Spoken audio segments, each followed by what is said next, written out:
উলামা হাজরতের সামনে জমিয়তের কি কর্মকাণ্ড এগুলো তুলে ধরার খুব একটা প্রয়োজন বোধ হয় বলে মনে হয় না।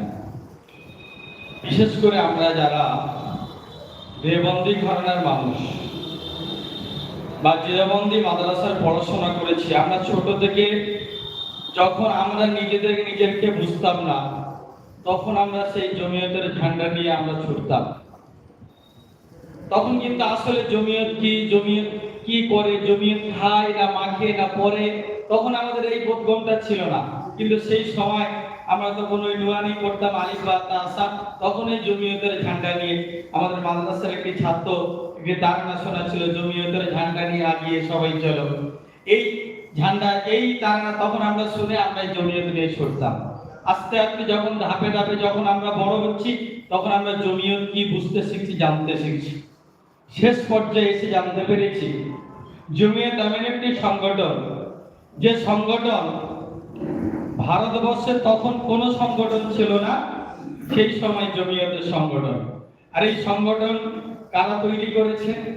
ওই দাড়িওয়ালা টুপিওয়ালা আলেম, মাদ্রাসার শিক্ষক, মসজিদের ইমাম, দরগার পীর সাহেব, তারা এক সময় রাতের বেলা আপনার দরবারে আপনার মুরিদদেরকে তালিম দিয়েছেন, আর দিনের বেলায় রাজপথে তারা বীরত্বের সঙ্গে ইংরেজদের সঙ্গে লড়াই করে এই ভারতবর্ষ, অস্বাধীন ভারতবর্ষ থেকে স্বাধীন করে ভারতবর্ষের মানুষের হাতে, অর্থাৎ আমাদের হাতে, প্রত্যেকটি ধর্মীয় মানুষের হাতে এই ভারতবর্ষ তুলে দিয়েছেন।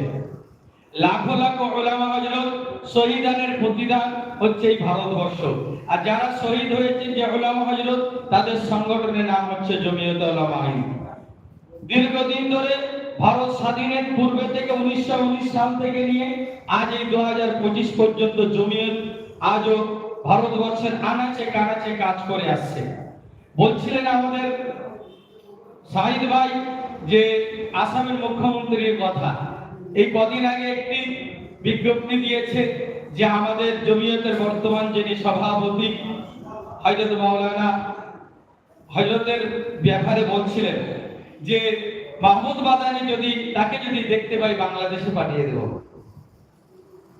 আসলে হিমন্ত শর্মা জানায়নি যে ও নিজেই বাংলাদেশী, কিন্তু মাহমুদ মাদানী নয়, মাহমুদ মাদানী জট এই ভারতবর্ষের। আর এই মাহমুদ মাদানীর যদি তার পূর্বপুরুষরা যদি এই ভারতবর্ষের স্বাধীনতা সংগ্রামের বিরুদ্ধে যদি লড়াই না করত, হিমন্ত শর্মা আজ ভারতবর্ষের একটা রাজ্যের মুখ্যমন্ত্রী হতে পারত না। তারা অবদান রেখেছে বলে, রক্ত ঝরিয়েছে বলে, নিজেদের ত্যাগ দিয়েছে বলে, নিজেকে বিসর্জন করেছে বলে, যার কারণে আজকে হিমন্ত শর্মা এত বড় কথা বলার আস্পর্ধ পেয়েছে, ক্ষমতা পেয়েছে। কিন্তু তারা জানে না এই মাহমুদ মাদানী সম্পর্কে, যে তারই পূর্বপুরুষ, তার দাদু এই ভারতবর্ষের স্বাধীনতা সংগ্রামের প্রথম সারির নেতা। যেদিন তাদের বাপদাদা ওই সরকারের, ওই ব্রিটিশ সরকারের পা চাটছিল। আমার প্রিয় ভাইরা, আপনাদের সামনে দাঁড়িয়ে কথা বলার মতো যোগ্যতা রাখি না, কিন্তু এতটুকু অনুরোধ করবো, এতটুকু কথা বলতে চাই যে জমিয়ত নিয়ে নানা রকম আমাদের কাছে নানা রকম কথাবার্তা আসে, নানা রকম নেগেটিভ চিন্তা ভাবনা আমাদের মধ্যে আসে। কিন্তু একটা কথা আমাদের মাথায় রাখতে হবে, জমিয়ত হচ্ছে উলামা হযরতদের সংগঠন। আর এই সংগঠনের কাজ হচ্ছে মানুষকে নিরাপত্তা দেওয়া, অসহায় মানুষের পাশে দাঁড়ানো, বিপদগ্রস্ত মানুষের পাশে দাঁড়িয়ে তার সহযোগিতা করা, সাহায্য করা, যেটা বিশ্বনবী সাল্লাল্লাহু আলাইহি সাল্লামের সবচেয়ে বড় আদর্শ। এই আদর্শের উপরে আমাদেরকে চলতে হবে, জমিয়ত আমাদেরকে করতে হবে, জমিয়ত আঁকড়ে ধরতে হবে।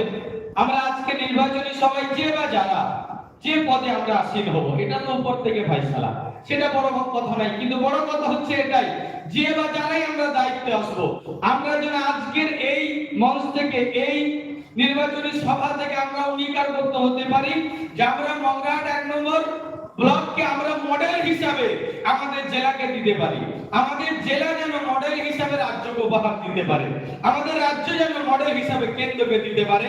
এই প্রতিজ্ঞা নিয়ে আজকে আমরা নির্বাচনী সভা করব এবং আজকে আমরা এখান থেকে এই প্রতিজ্ঞা নিয়ে আমরা ফিরে যাব। আল্লাহ আমাদের প্রত্যেককে এর প্রতি চলার তৌফিক নসিব করুন।